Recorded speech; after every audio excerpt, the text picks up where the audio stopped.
Assalamualaikum warahmatullahi wabarakatuh.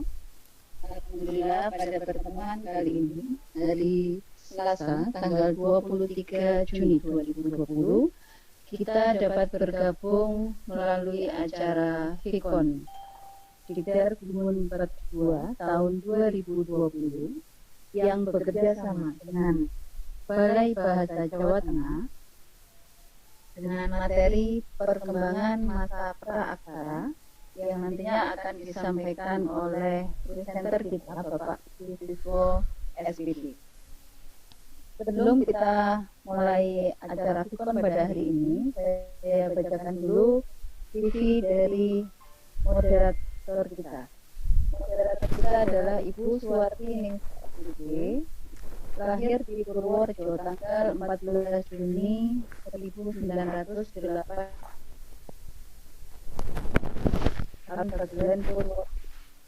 Pendidikan Universitas Muhammadiyah Purworejo. Riwayat mengajar tahun 2005 sampai 2000 SD Onggosaran. Tahun 2006 sampai 2015 mengajar di SMKN 1 Pengasih.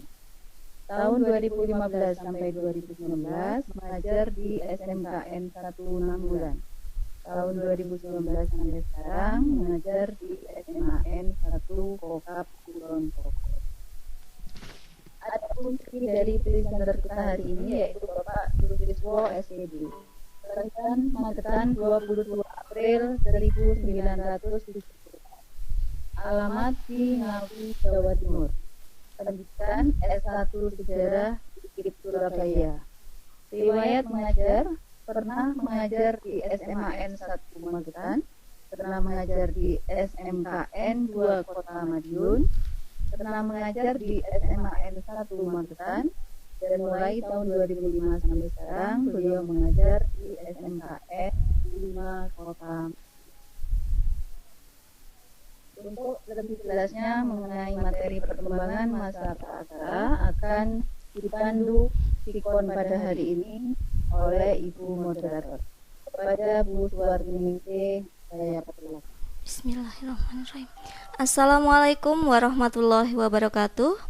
Terima kasih saya ucapkan kepada Ibu host kita, Ibu Susan Diah Andalusia, yang telah memberikan ruang konferensi kepada kita hari ini melalui aplikasi Free Conference Call.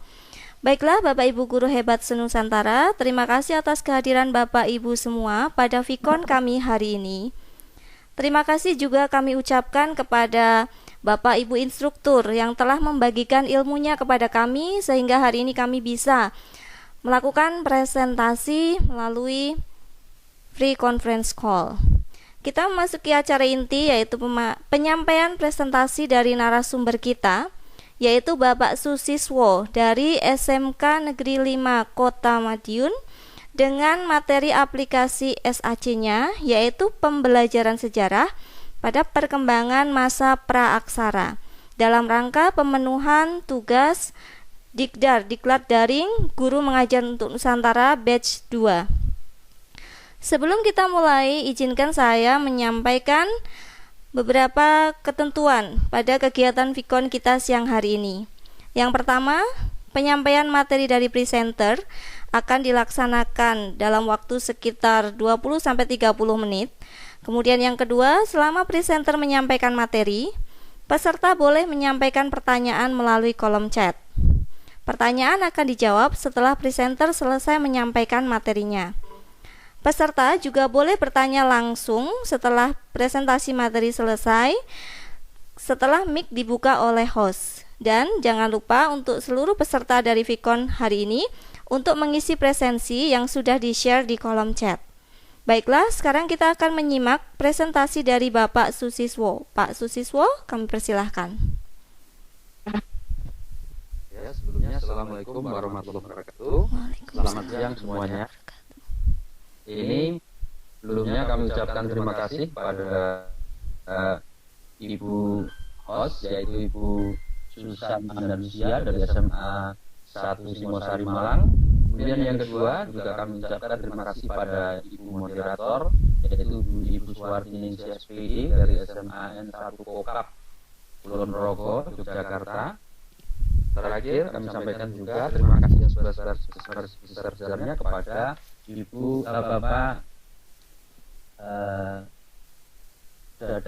Bapak Dadan Daud dari Eman 2 Cirebon yang telah membagikan ilmunya kepada kita sebagai peserta Bidar Kumun.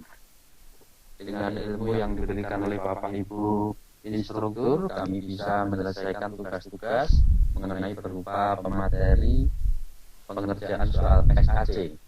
Pada kesempatan ini kami ingin menyampaikan materi berupa masa praaksara yang nanti melalui media pembelajaran SAC.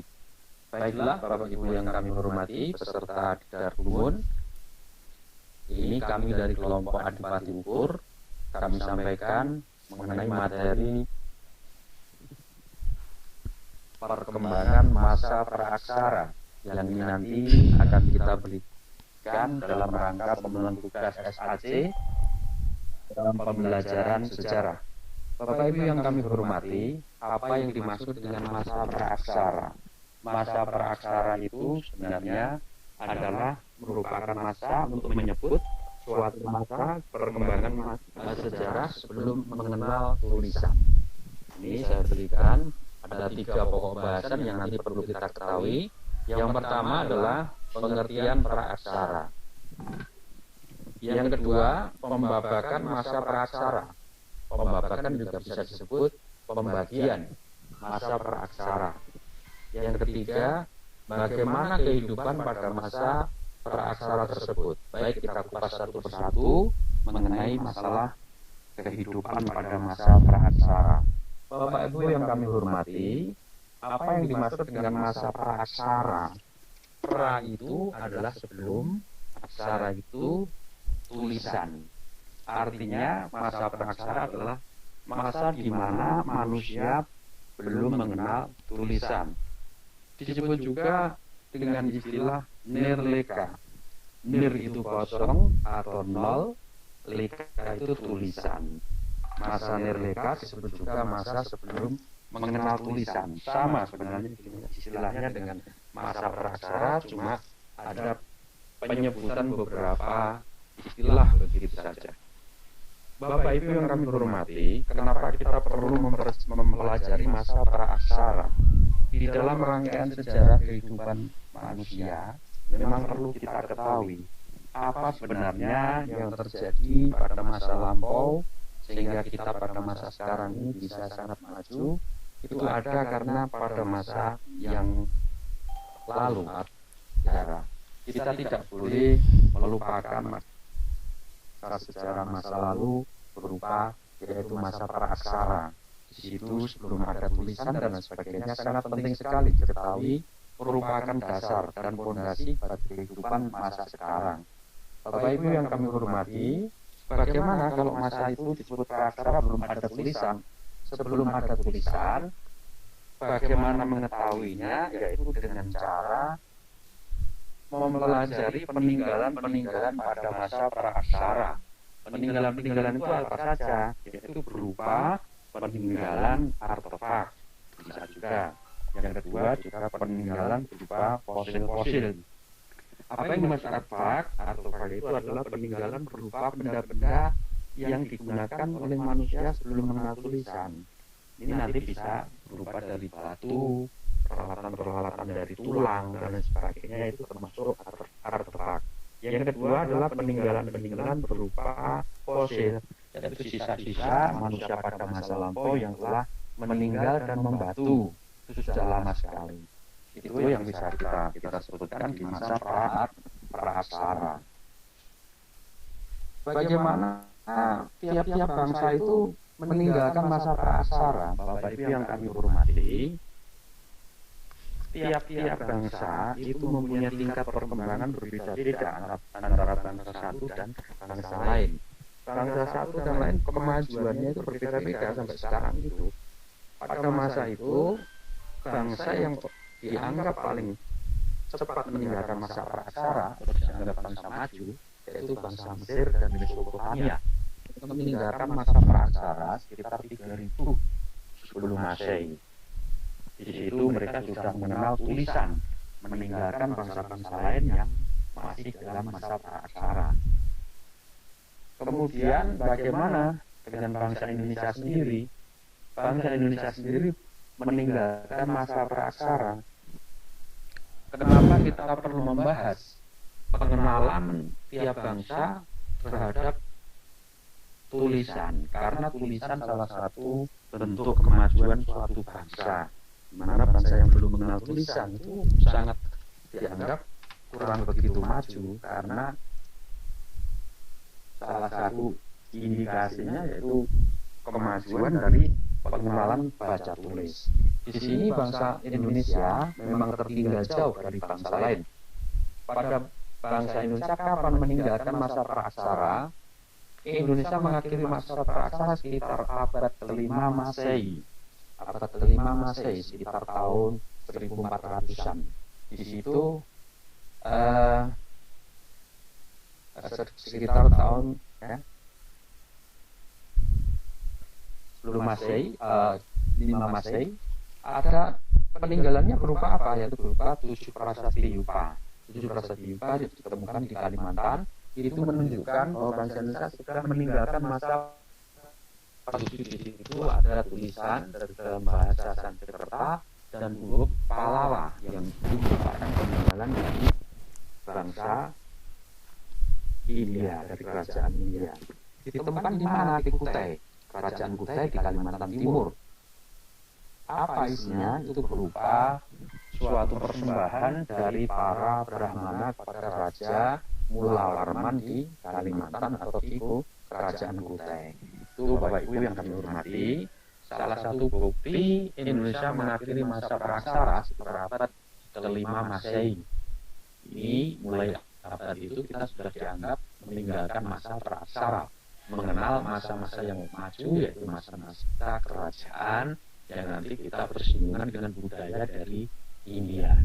Itu yang bisa kami sampaikan mengenai masa praaksara, yaitu mengenai teori-teorinya. Masa praaksara itu seperti apa? Itu seperti itu, yaitu masa sebelum mengenal tulisan dan sebelum kita bersinggungan dengan budaya dari India.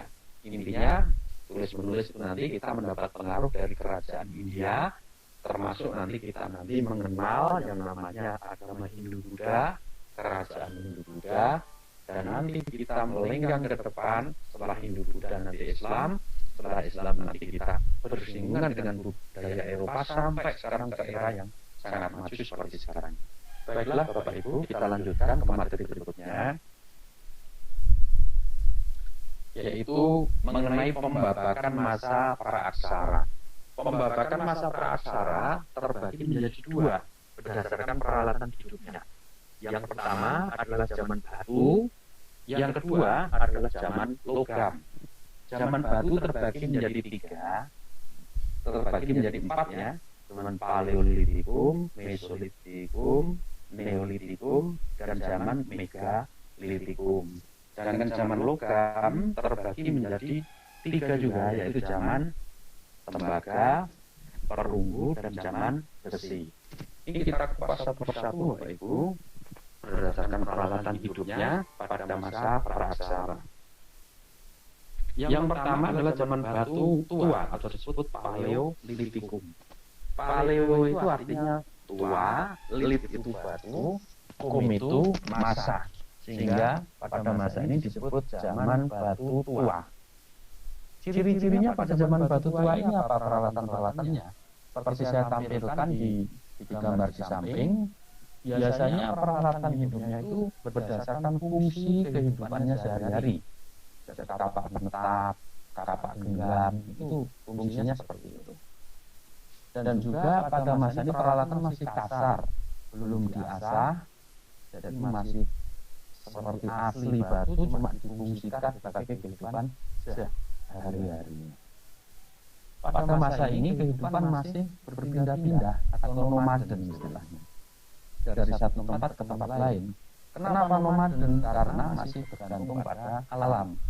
Kalau alamnya itu masih menyediakan makanan, maka mereka akan tetap tinggal di tempat itu. Kalau alamnya sudah tidak menyediakan makanan, maka mereka akan berpindah dari satu tempat ke tempat lain. Mereka itu nomaden.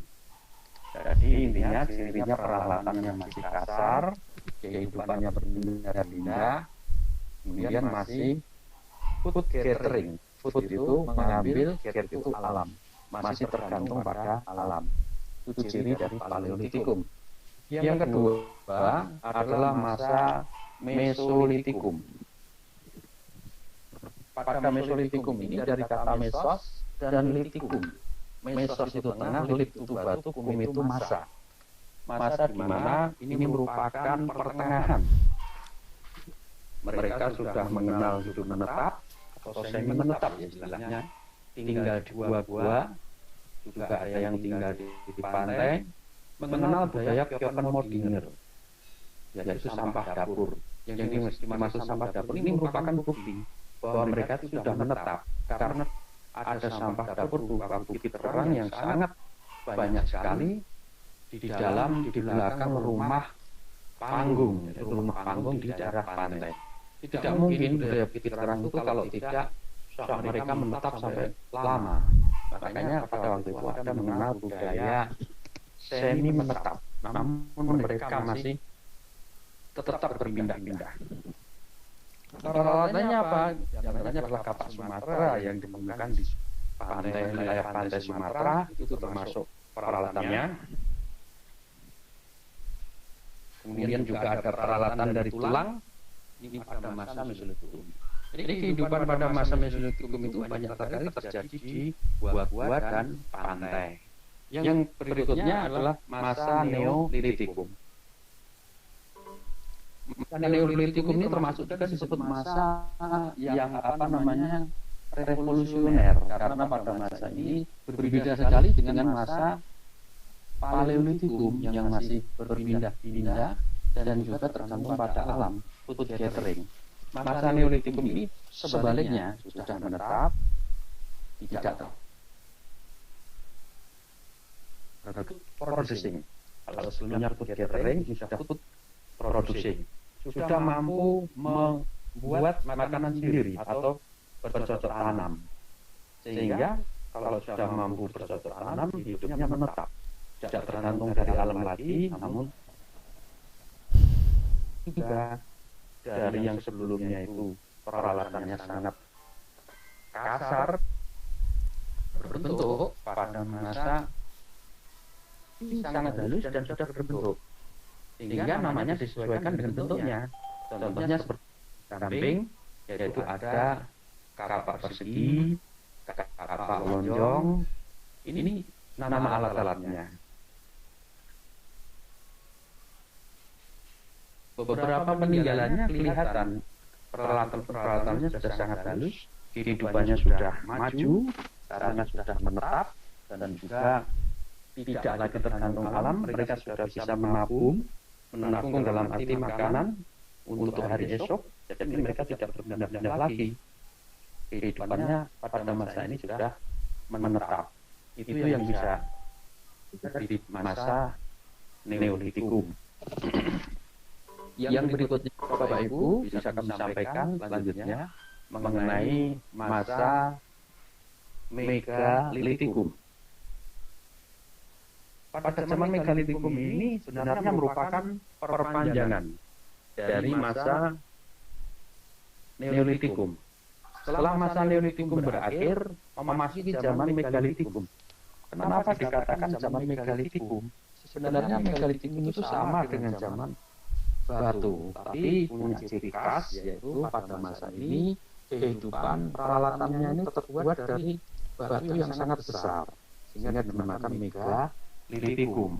Di antaranya contoh-contoh bangunannya yaitu menhir, dolmen, sarkofagus, waruga, kubur batu. Itu contoh-contoh peralatan atau hasil-hasil karya pada masa Megalitikum. Kenapa peralatan-peralatannya menghasilkan bangunan-bangunan besar?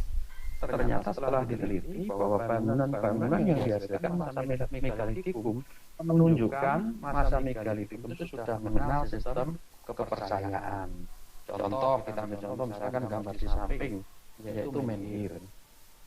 Gambar menhir itu sebenarnya merupakan gambar cerminan dari masa sistem kepercayaan pengenalan pada arwah nenek moyang atau leluhur. Di situ menggambarkan menhir itu perwakilan atau perwujudan dari arwah nenek moyang yang diwujudkan dalam bentuk menhir. Itu nanti Bapak Ibu menjadi dasar dari kita mengenal seni bangun. Di antaranya adalah berupa patung, seni arsitektur itu juga bisa. Itu berawal dari zaman menhir. Dengan menhir nanti akan setelah ketemu dengan budaya India, namanya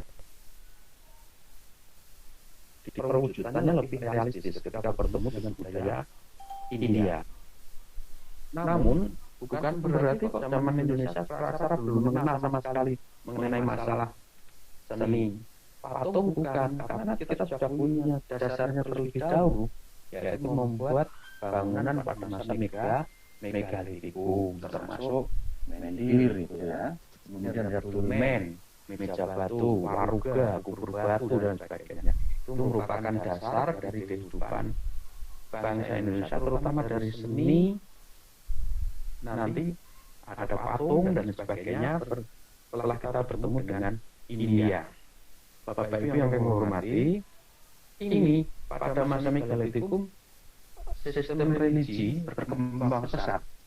Pengenalan mereka pada yang namanya kekuasaan alam sudah muncul. Mereka ada rasa takut. Ketika terjadi peristiwa alam yang mencekam, mereka juga takut. Akhirnya mencari siapa sebenarnya yang membuat peristiwa alam itu menjadi menakutkan mereka. Contoh misalkan petir, kemudian ada angin, hujan lebat dan sebagainya. Sehingga diwujudkan secara sederhana pada pembangunan seperti menhir dan sebagainya. Pada dasarnya sistem kepercayaan pada masa itu terbagi menjadi tiga, yaitu animisme, dinamisme, dan ada dua ya, animisme, dinamisme yang pokok. Kalau totemisme itu sudah tidak begitu berkembang di Indonesia. Kalau animisme itu mempercayai arwah nenek moyang. Mereka mempercayai bahwa nenek moyang itu sebenarnya hidup dan nanti perlu mereka itu mewujudkan dalam bentuk berupa menhir. Nanti kalau setelah ketemu dengan dia berupa patung. Kemudian juga pada masa itu ada dinamisme, percaya pada benda-benda seperti pohon besar, batu besar yang mereka sembah dan mereka anggap mempunyai kekuatan yang berlebih. Itu sistem kepercayaan pada masa itu. Sehingga muncul zaman megalitikum. Bisa saya lanjutkan lagi.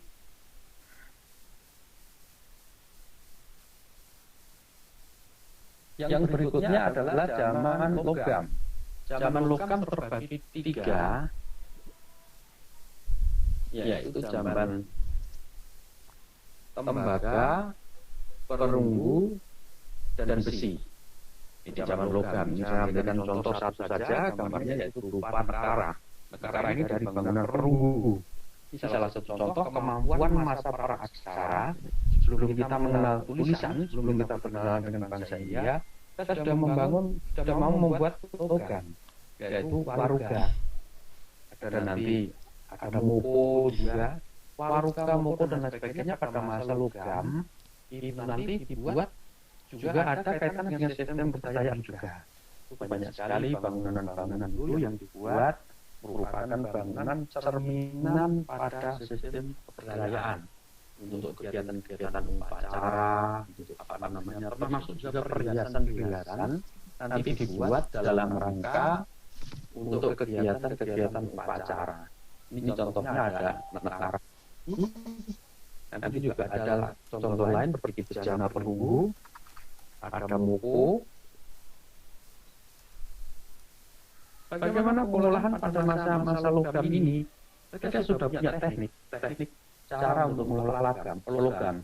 Bisa dengan cetakan dan juga bisa dengan suatu teknik pengolahan logam. Ini luar biasa, pada masa kita belum mengenal budaya dengan India, kita sudah mampu mengolah logam. Contoh bahwa ternyata bangsa Indonesia sendiri sebenarnya sudah punya kemampuan yang tinggi, terutama berkaitan dengan sistem peralatan atau teknologi hidupnya. Bukan berarti kita itu berkenalan dengan India itu kita sebagai bangsa yang sama sekali tidak mempunyai budaya salah besar.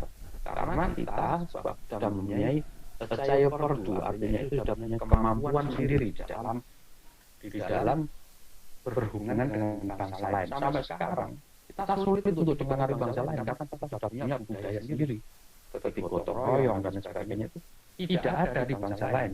Itu merupakan khas dari bangsa Indonesia sendiri yang kita gali, kita munculkan dari bangsa Indonesia sendiri. Itu luar biasa bagusnya kalau kita berjalan. Kemudian Bapak Ibu yang kami hormati, saya lanjutkan sistem zaman logam. Kita masuk kembali ke materi berikutnya, yaitu kehidupan praaksara. Bagaimana kehidupan pada masa praaksara? Kehidupan pada masa praaksara diantaranya terbagi menjadi 3. Yang pertama, zaman berburu dan mengumpulkan makanan tingkat lanjut, tingkat sederhana. Yang kedua, berburu dan mengumpulkan makanan tingkat lanjut. Yang ketiga, masa bercocok tanam. Ini kehidupannya seperti pada masa di gambar tadi bisa kita lihat. Pada masa kehidupan berburu dan mengumpulkan makanan tingkat sederhana, itu masih sangat tergantung pada alam. Kehidupannya masih berpindah-pindah. Apa yang dilakukan adalah merupakan hal yang sifatnya itu sangat sederhana dan tergantung sekali pada alam. Kalau alam masih menyediakan, maka mereka akan bertahan di situ. Kalau alam tidak menyediakan, maka mereka akan berpindah-pindah. Bagaimana peralatannya? Peralatannya ada kapal rimbas, peralatan serpi, ada alat-alat dari tulang. Itu sangat sederhana sekali untuk misalkan berburu, untuk mencari, mengupas atau apa namanya itu, mencari makanan di dalam tanah, tumbuh-tumbuhan. Itu berupa peralatan-peralatan yang sangat sederhana. Rimbas, peralatan serpit, alat-alat tulang. Ini ya, biasanya untuk kegiatan mencari makanan dari alam. Berikutnya yang kedua, yaitu masa berburu dan mengumpulkan makanan tingkat lanjut. Sudah lebih maju dari zaman sebelumnya, yaitu berburu dan mengumpulkan makanan tingkat sederhana. Mereka sudah semi menetap di gua-gua dan di pantai. Sudah mengenal bercocok tanam namun dalam tingkat yang sederhana, terutama di kehidupan di gua-gua. Sedangkan yang di pantai mereka sudah mengumpulkan makanan dan apa namanya tingkatnya sederhana, yaitu di pantai, mencari ikan di pantai sampai mengumpulkan namanya sampah dapur, kulit kerang, itu budaya Pioman modern di daerah pantai. Kalau yang di gua-gua mereka berburu dan mengumpulkan makanan dengan pada tingkat cocok tanam yang sistemnya sangat sederhana. Apa peralatan hidupnya? Di antaranya adalah kapak Sumatera, ada juga kapak genggam. Mereka tinggal di daerah-daerah Ponorogo, gua-gua di Ponorogo bisa menjadikan acuan contoh kehidupan mereka dan juga di peralatan-peralatan hidupnya. Sampai sekarang masih menjadi penelitian objek di masa-masa purbakala. Saya lanjutkan berikutnya, masa bercocok tanam. Pada masa ini sangat maju sekali dibanding dengan masa-masa sebelumnya. Sangat berbeda sekali dengan masa sebelum kita mengenal cocok tanam. Peralatannya sudah sangat halus dan berbentuk, dibuat dengan sangat teknologi yang lebih maju dibandingkan dengan pada masa berburu dan mengumpulkan makanan tingkat awal tadi. Pada masa ini sudah menetap, sudah mampu bercocok tanam, mempunyai hasil padi, kemudian bercocok tanam tingkatnya sudah maju, kemudian juga mereka kehidupannya tidak berpindah-pindah lagi, tidak nomaden karena sudah mampu memproduksi makanan, sudah food produksi, bukan food gathering lagi, tidak tergantung dari alam lagi, namun sudah berganti, sudah mampu bercocok tanam. Bagaimana peralatannya? Peralatannya bisa kapak persegi, kapak lonjong. Untuk manusianya pada masa ini sudah muncul yaitu manusia dalam jenis Homo mojokertensis, Meganthropus, Paleojavanicus, kemudian juga ada manusia Homo soloensis.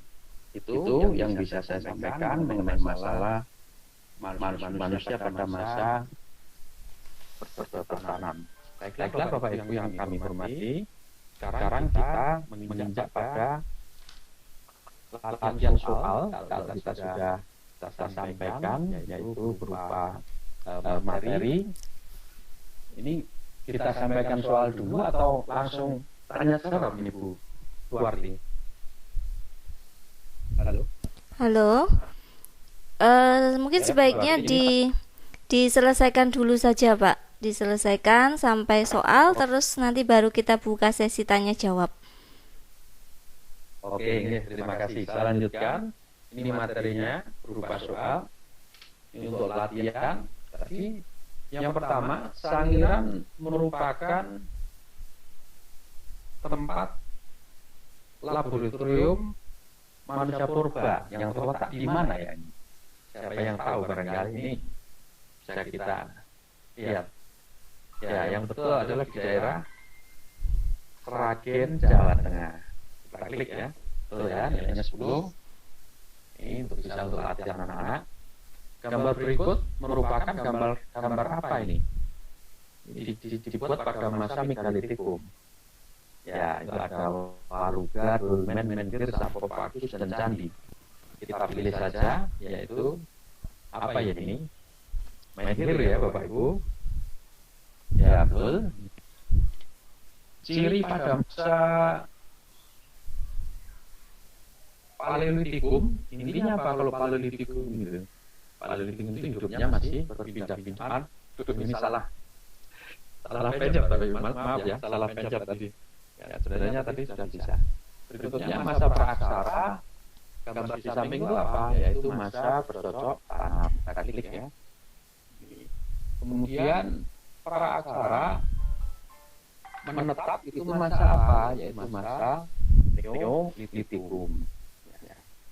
Kemudian kehidupan di pantai itu masa apa? Kehidupan di pantai yaitu pada Mesolitikum. Ini peninggalan gambar samping apa?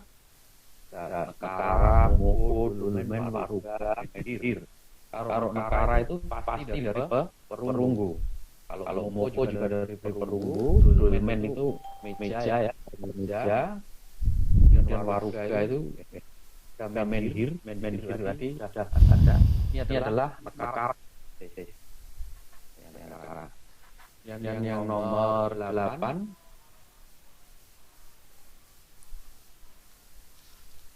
Kemampuan masa praaksara yang mengenal pertukangan itu disebut juga zaman perumdadian.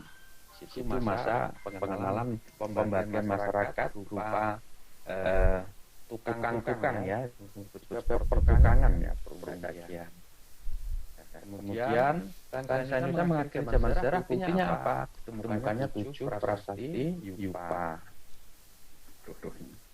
Gambar di samping itu apa? Yaitu gambar peneliti masa purba, yaitu Pithecanthropus erectus, yaitu A ya, Kevin Tuturuha. Ini Bapak Ibu sudah kita sampaikan hasil penilaian, ada nilainya, dan nanti bisa masuk lagi ke forum. Demikian Bapak Ibu yang bisa kami sampaikan mengenai materi masa praaksara. Barangkali dari Bapak Ibu ada pertanyaan, silahkan nanti kita sambil sharing ya.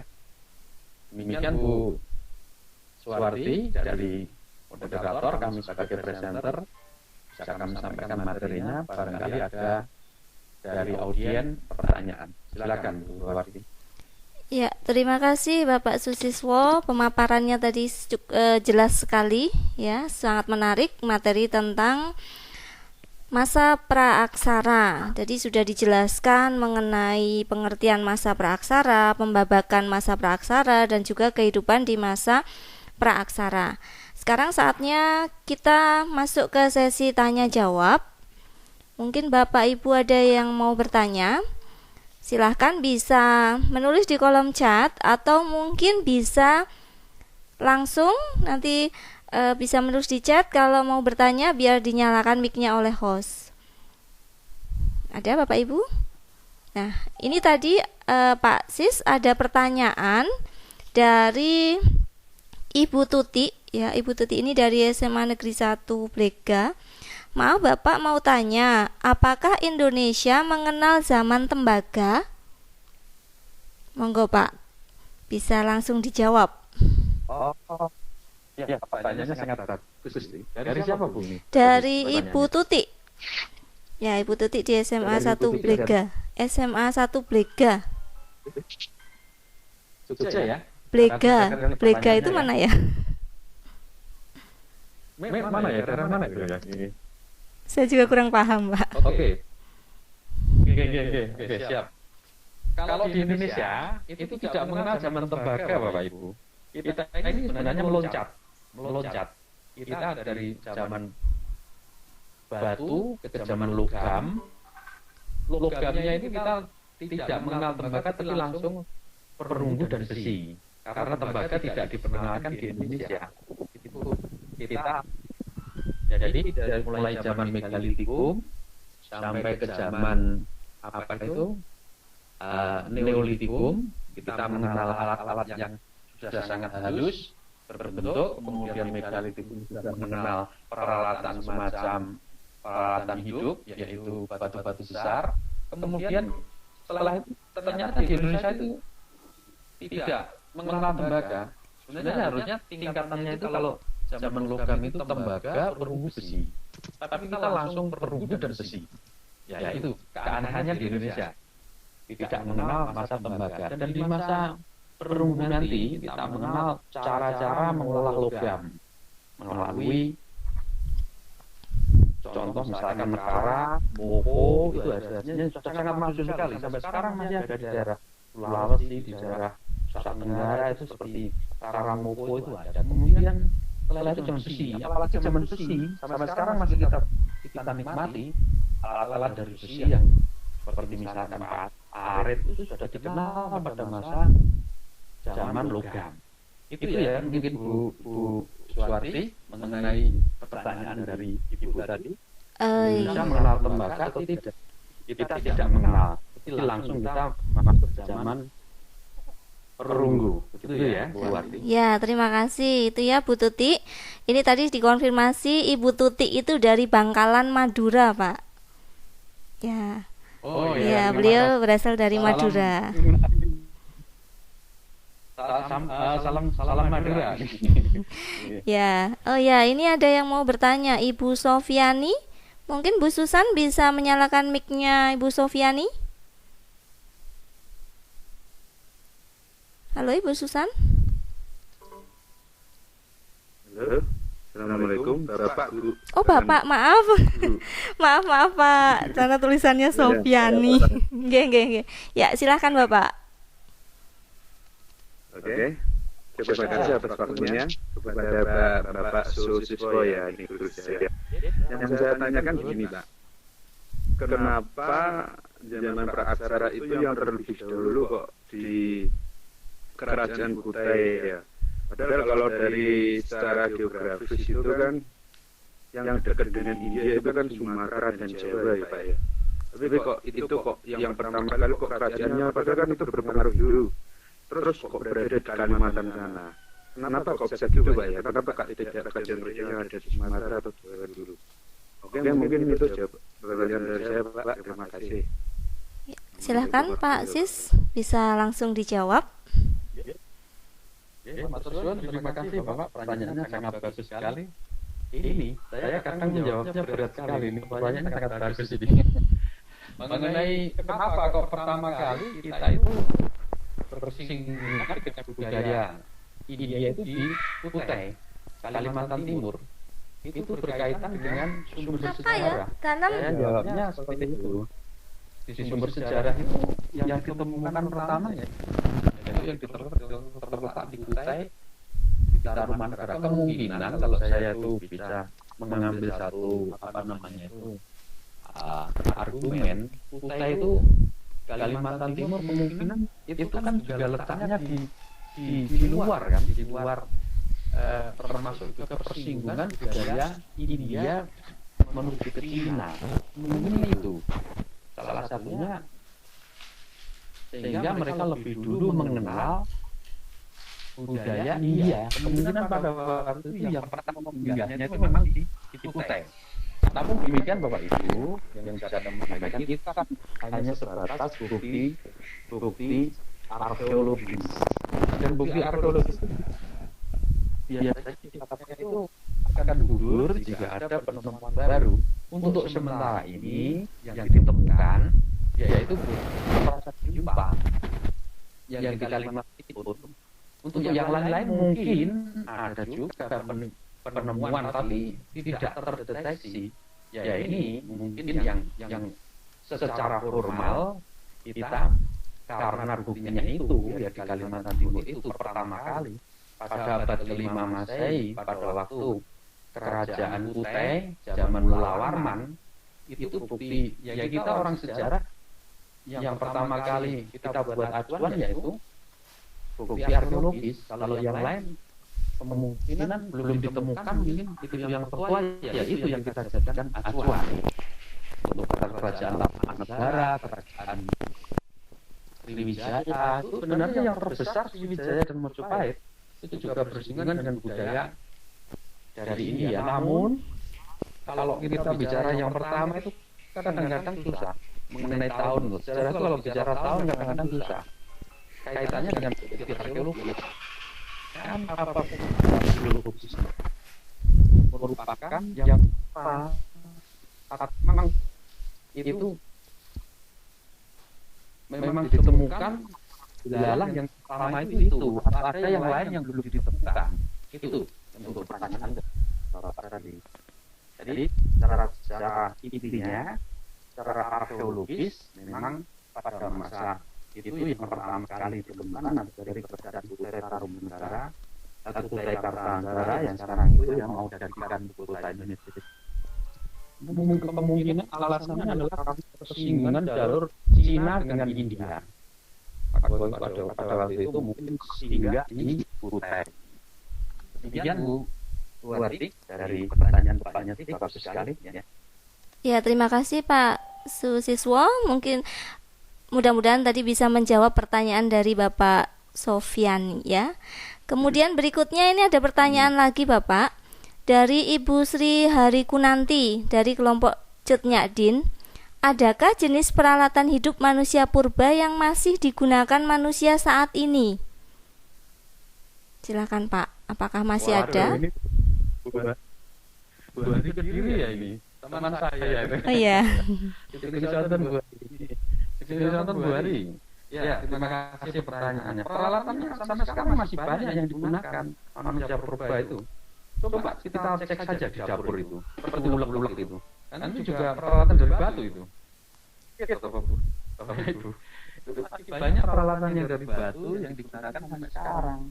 Bahkan dari jangan sampai salah kalau peralatan yang dibuat oleh manusia pada zaman itu ada juga peralatan terbuat dari besi dan perunggu sampai sekarang masih ada. Besi malah banyak ya. Kita gunakan untuk alat-alat pertanian, alat dapur, itu kita gunakan sampai sekarang. Juga peralatan kalau batu ya itu sekali masih kita gunakan, terutama di dapur ya, untuk memasak ibu-ibu itu. Kemudian bagaimana kita melihat masa sekarang dan masa yang lalu? Kalau teknologi itu kan sebenarnya secara berurutan. Tidak mungkin ada budaya sekarang itu tanpa ada budaya batu yang dulu itu. Tidak ada manusia maju yang sekarang ini tanpa ada manusia tahun 45 ketika kita merdeka. Jadi itu sangat perlu. Itu peralatannya menjawab pertanyaan Bu Hari, apa masih ada digunakan masih ada peralatan. Pertama yang besi ya, masih banyak ya kalau besi. Kalau yang batu mungkin terbatas penggunaannya, tapi tetap masih ada. Demikian Bu Warti, pertanyaan dari Bu Hari pun. Oke, terima kasih Pak Sis. Jadi intinya kita masih menggunakan beberapa jenis peninggalan dari manusia zaman dulu ya. Kemudian berikutnya ini ada pertanyaan lagi dari Bapak Arsya Syarif. Mudah-mudahan ini benar Bapak ya. Manusia praaksara tadi tempat tinggalnya di gua karena sesuai kebutuhan pangan. Ketika masa bercocok tanam, apakah tetap tinggal di gua? Monggo Pak, apakah mereka di gua atau pindah kemana? Bisa dijelaskan. Oh ini Pak Elsa Sarif ya? Arsya Syarif. Pak Elsa Sarif. Ya. Baik, pertanyaannya dari Pak Arsa Sarif untuk perumahan Pak Arsa Sarif bahwa ini nanti berkaitan dengan teknologi kehidupan manusia pada masa itu. Yang bisa dideteksi pada masa itu yaitu satu perumahan, yaitu rumah panggung di pantai, itu masa Mesolitikum ya. Dibuktikan rumah panggung itu apa, yaitu di belakangnya ada semacam sampah dapur atau kepiokan modiner. Kepiokan modiner itu sampah dapur berupa bukit kerang.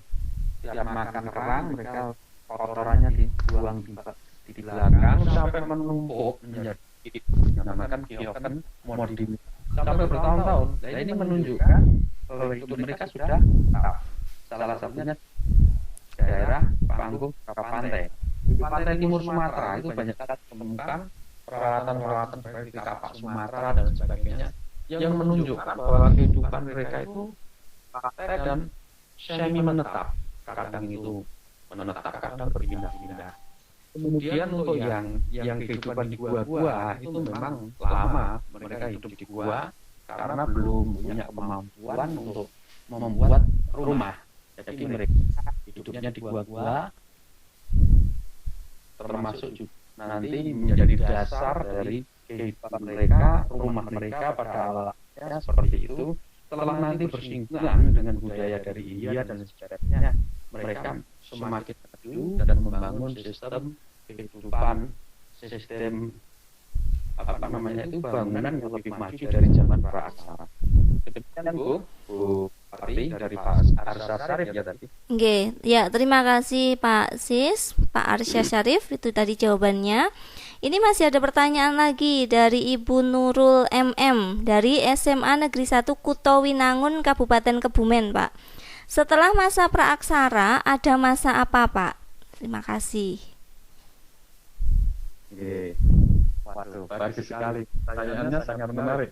Dari Kutowinangun Jogja ya Bu ini? Kebumen, Pak. Kebumen ya? Iya. Ibu Nurul. Kebumen. Ibu Nurul. Dari Kebumen ya. Masa praaksara, kita nanti meninggalkan praaksara, nanti kita masuk ke masa Hindu-Buddha Bapak Ibu. Praaksara nanti kita tinggalkan, kita nanti bersinggungan dengan budaya Hindu-Buddha. Hindu-Buddha masuk pertama nanti di Kutai tadi di Kerajaan Tarumanegara tadi, di Kutai menyebar sampai nanti ke Tarumanegara, sampai ada yang di Singosari Malang, ada di Mojopahit, ada yang di Sriwijaya, itu budaya dari India. Kita meninggalkan praaksara dan mengenal sistem tulis-tulis. Nanti semuanya berubah total Bapak Ibu menjadi suatu sistem yang sangat maju. Di antaranya misalkan dari sistem aksara, kita mengenal huruf Pallawa, bahasa Sanskerta, itu nanti berpengaruh pada sistem seni budaya dan juga sastra. Nanti kita mengenal banyak sekali karya sastra maju pada Buddha. Di dalam agama tidak lagi mengenal religi yang seperti praaksara, nanti tidak animisme dinamisme, tapi nanti mengenal banyak dewa pada masa agama Hindu dan agama Buddha. sistem kepercayaan. Kemudian sistem pemerintahan juga kalau masa praaksara itu masih seperti semacam apa ya, desa atau semacam pagi itu pada masa sudah nanti sudah ada sistem kerajaan. Kalau di praaksara ada namanya sistem primus inter pares. Itu adalah pemimpin atau tetuanya di suatu kampung atau desa gitu ya, yang disepuhkan gitu. Pada masa setelah bersinggungan dengan budaya India, nanti ada mengenal sistem kerajaan, buat raja dan sistemnya, patih dan sebagainya. Nanti maju zaman sekarang sampai ke zaman bersinggungan dengan Eropa, yaitu masa presiden dan sebagainya yang kita kenal sampai sekarang. Itu ya Bapak Ibu. Setelah praaksara masanya apa? Yaitu masa kita kenal zaman Hindu Buddha. Demikian Bu Suwarti. Iya, menarik sekali Pak. Ini terbukti dari banyaknya pertanyaan dari para peserta. Ini masih ada pertanyaan lagi. Bagaimana cara untuk mengetahui bahwa benda yang ditemukan itu adalah benda yang dipakai pada masa praaksara? Ini tadi dari Ibu Tati ya. Bagaimana cara untuk mengetahui bahwa benda yang ditemukan itu adalah benda yang dipakai pada masa praaksara, Pak? Oh iya, terima kasih. Ini jangan-jangan Bu Tati dari Banyuwangi ini. Iya. Terima kasih Bu Tati. Bagaimana kita mengetahui kalau benda itu termasuk masa praaksara? Caranya itu ada dua yang bisa kita lihat. Tapi kita sebagai seorang guru, sebagai seorang bukan peneliti, itu sifatnya hanya sekedar tahu, meneliti. Tapi penelitiannya itu nanti adalah di lembaga-lembaga arkeolog dan lain sebagainya. Yang pertama adalah berdasarkan lapisan tanah, Bu. Lapisan tanah semakin ditemukan benda itu di lapisan tanah paling bawah, itu usianya lebih tua. Jadi paling tidak paleolitikum gitu. Di atasnya lagi mesolitikum, neolitikum, dan yang terakhir megalitikum, itu seperti itu. Ada nanti adalah namanya ditemukan di lapisan tanah mana. Nanti bisa dibawa ke lab. Nanti ada cara-caranya melalui media apa gitu bisa ini di mesolitikum, itu di megalitikum melalui namanya penemuan termasuk lapisan tanah. Yang kedua melalui kimia, lalu kimiawi itu nanti ya orang-orang yang laboratorium dengan menggunakan salah satu kimia bisa nanti ditemukan ini termasuk pada zaman ini, zaman paleo, meso, neo itu bisa ditemukan. Demikian Bu Suwarti. Ya, terima kasih Pak Sis. Begitu ya Ibu Tati. Berikutnya ini Pak Arsya Syarif bertanya lagi Pak. Boleh ya? Pada kodratnya manusia itu mengenal Tuhannya. Bagaimana orang praaksara cara mengenal Tuhannya? Apakah pada masa itu mereka sudah bertuhan atau bagaimana Pak? Silakan dijelaskan. Ya, terima kasih. Bagus sekali pertanyaannya Pak Arsya Syarif. Bapak Arsya, kita jangan membayangkan kalau masa itu sudah mengenal Tuhan seperti yang sekarang ini. Sangat jauh. Tapi jangan lupa juga kalau pada masa itu sudah meletakkan dasar sistem kepercayaan pada bangsa Indonesia pada masa sekarang. Apa sistem kepercayaannya? Yaitu animisme, dinamisme. Itu percaya dulu pada benda. Oh ini dasar keramat. Percaya dulu pada roh nenek. Oh ini roh nenek moyang. Nah setelah bersinggungan dengan budaya Hindu Buddha, nanti diwujudkan dalam bentuk dewa. Oh ini saya dewa, ini Hindu Buddha nanti mengenal. Dan setelah bersinggungan dengan budaya, nanti mengenal agama Kristen, agama Nasrani. Setelah bersinggungan dengan budaya dari Arab, kita mengenal agama Islam, nanti satu Tuhan. Jadi sebenarnya kita sudah punya dasar terlebih dahulu pada masa praaksara. Percaya ya, intinya itu percaya sistem kepercayaan. Ada menhir. Apa menhir sebenarnya? Perwujudan arwah nenek moyang yang sudah meninggal. Mereka mati dulu arwah nenek moyang. Itu termasuk kepercayaan juga. Nanti menjadi agama Islam dan sebagainya. Nanti perkembangannya dari sistem kepercayaannya dulu. Contoh misalkan pada waktu itu ada petir, takut. Maka mereka, oh siapa yang menciptakan takdir? Itu sistem kepercayaan.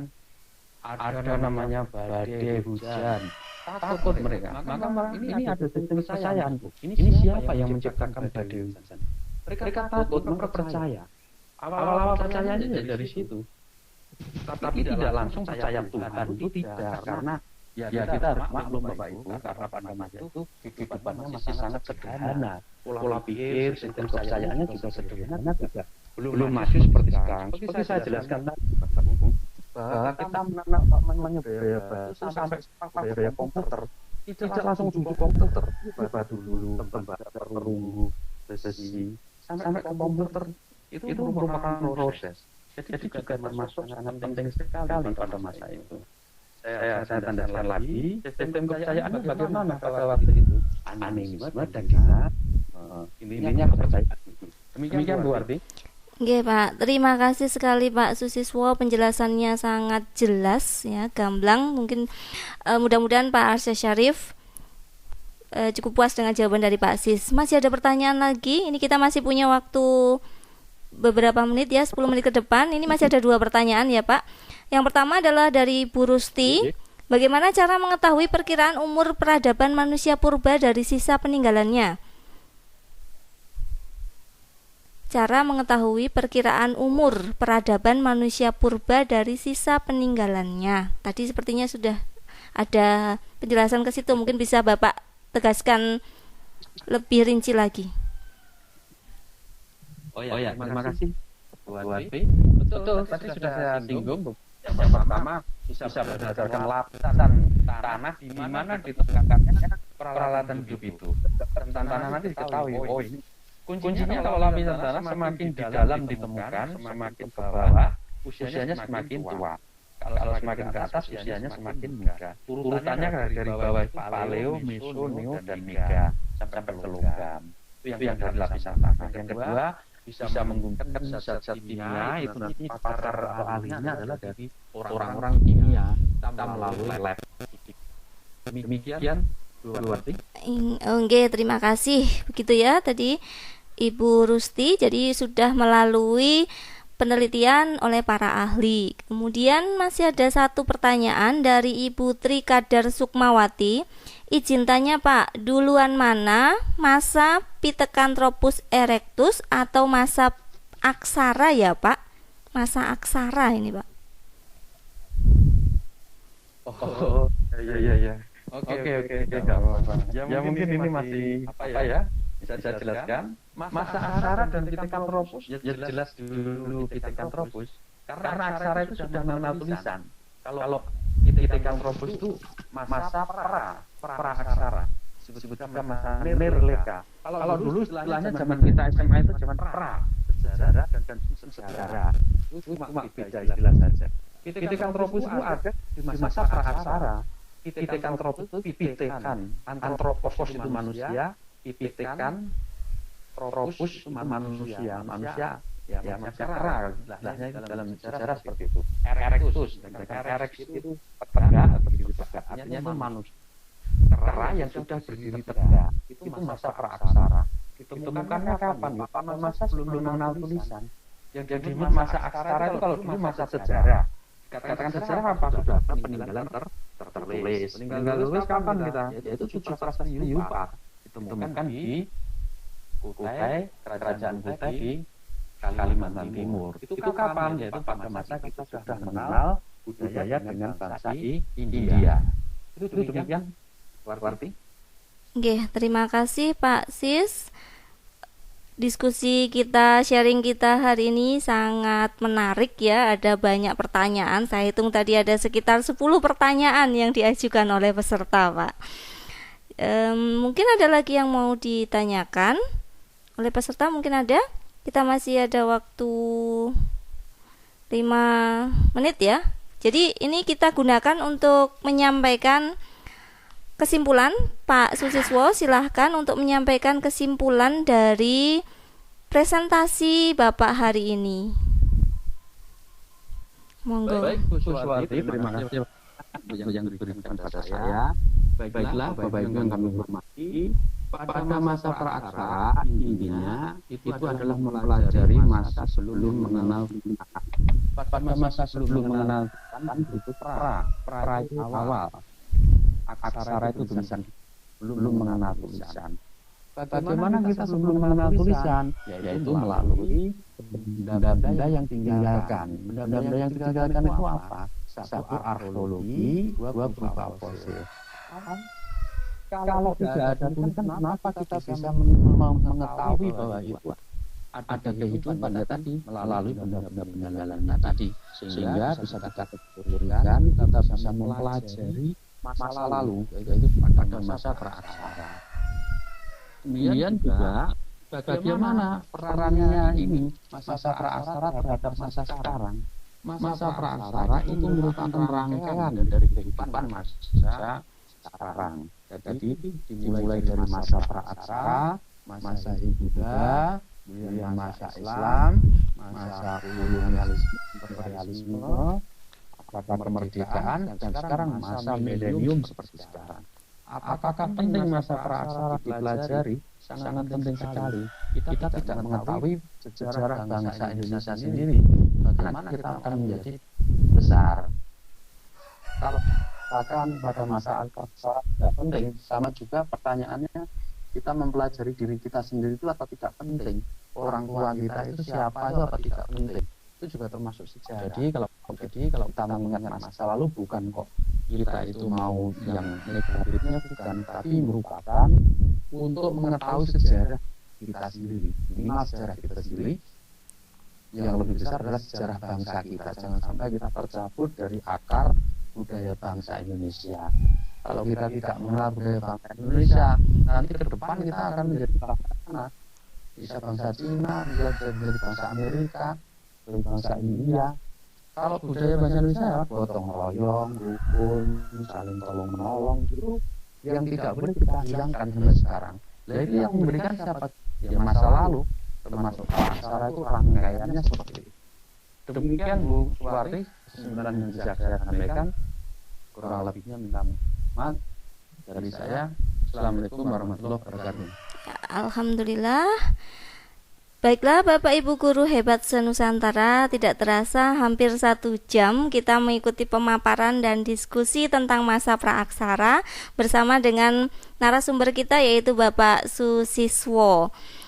Sekali lagi kami ucapkan terima kasih kepada Pak Susiswo selaku presenter pemateri dan juga kepada Ibu Susan selaku host dan seluruh hadirin yang telah berpartisipasi dalam Vikon kali ini. Akhir kata, saya selaku moderator undur diri. Semoga kita dapat bertemu kembali di seminar Vikon di lain kesempatan. Jika ada banyak salah, saya mohon maaf yang sebesar-besarnya. Terima kasih. Wassalamualaikum warahmatullahi wabarakatuh. Saya kembalikan kepada Ibu host. Tapi jangan tutup saja, nggak apa-apa. Jangan saja. Iya. Alhamdulillah Bapak Ibu semua, kegiatan hari ini telah berjalan dengan sangat baik. Terima kasih kepada Ibu Moderator Bu Suwartiningsih yang telah mengantarkan kegiatan Vikon pada sore hari ini dengan sangat sempurna. Juga terima kasih kepada Bapak Presenter Bapak Susiswo yang telah menyampaikan kegiatan materinya melalui media SAC dengan sangat sempurna. Tak lupa juga terima kasih kepada Bapak Nanang atau Bapak instruktur kita Bapak Dadan yang telah memberikan arahan kepada kelompok kami sehingga bisa menampilkan kegiatan Vikon pada hari ini dengan sangat baik. Mungkin ada beberapa kata yang ingin disampaikan oleh Bapak Dadan, saya persilakan.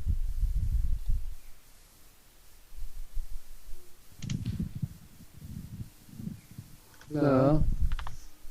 Oke, monggo Pak Dadan. Assalamualaikum warahmatullahi wabarakatuh. Waalaikumsalam warahmatullahi wabarakatuh. Mantap Pak Sis, teman-teman bagus sekali nih, jernih tadi. Alhamdulillah. Saya agak telat gitu gabungnya tadi pas Pak Sis ini presentasi kayaknya tidak ada suara-suara yang berisik jernih gitu ya. Mudah-mudahan hasil rekamannya bagus. Bagus sekali nih, moderatornya juga luar biasa, bisa menertibkan para peserta dan paparannya sangat-sangat menarik gitu ya. Terbukti dari pertanyaan yang terus mengalir tidak henti-hentinya. Mungkin tidak dikasih kesempatan untuk teman-teman mengajukan pertanyaan secara langsung. Kalau bisa nanti di pertemuan yang kelompok lain dikasih kesempatan 2 atau 3 penanya secara langsung selain dari kolom chat. Udah bagus lah Pak Sis, luar biasa penjelasannya juga, kerja semua teman-temannya luar biasa. Kalau saya catat tadi ada sampai 28 peserta nih yang gabung di sini, kayaknya sampai 28 orang, ini luar biasa. Karena saya lihat juga dari pagi sampai sore kayaknya full hari ini kalau nggak salah ya, banyak sekali. Itu saja barangkali Bapak Ibu, terima kasih untuk para petugas ini yang sudah bekerja luar biasa. Mudah-mudahan teman-teman yang lain segera untuk menjadwalkan sehingga di kelompok di pelatih ukur ini bisa menyusul kelompok-kelompok lain untuk menuntaskan tugas-tugasnya. Yang belum tuntas, monggo bisa bertugas sebagai moderator atau sebagai host gitu ya. Saya yakin bisa semua gitu ya. Cuma mungkin kecepatan saja yang agak berbeda-beda. Itu saja barangkali Bu Susan, terima kasih Bu Susan, nanti ditunggu, dan teman-teman yang lain saya berharap juga menjadi terpantik dengan tampilan Pak Siko gitu. Itu saja Bu Susan, terima kasih. Assalamualaikum warahmatullahi wabarakatuh. Waalaikumsalam warahmatullahi wabarakatuh. Terima kasih Pak Dadan. Alhamdulillah kegiatan hari ini telah kita laksanakan dengan baik. Terima kasih kepada Bapak Ibu peserta guru hebat Didar Gumun Batch 2 2020 yang telah berkenan hadir untuk mengikuti kegiatan Vikon pertama. Semoga kita akan bertemu pada kegiatan Vikon berikutnya. Mohon maaf jika selama melaksanakan kegiatan ini kami sebagai host ataupun sebagai moderator ataupun sebagai presenter banyak menyebutkan hal-hal yang kurang benar, mohon dimaafkan. Terima kasih. Akhir kata, wassalamualaikum warahmatullahi wabarakatuh. Waalaikumsalam warahmatullahi wabarakatuh.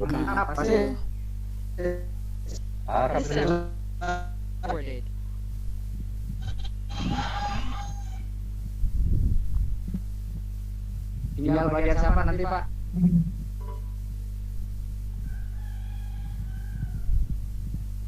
Susan? Kapan ini tampil? Hari Kamis